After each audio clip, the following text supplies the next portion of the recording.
తన స్నేహితుని కోసం ప్రాణం పెట్టేవారు ఉన్నారా? అది నిజమైన స్నేహం. అప్పుడు జరుపుకోవాలి ఫ్రెండ్షిప్ డే.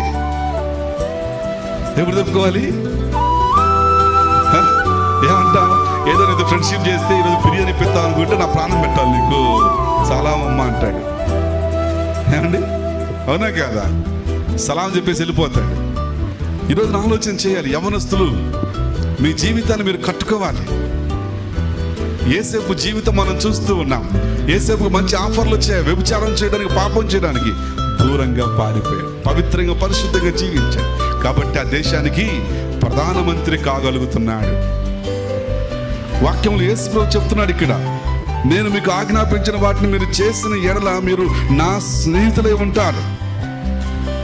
ఏంటంట ఆ ఆజ్ఞ? ఏంటంట ఆ ఆజ్ఞ? ప్రశ్న ఏంటంట ఆజ్ఞ? ఆజ్ఞలు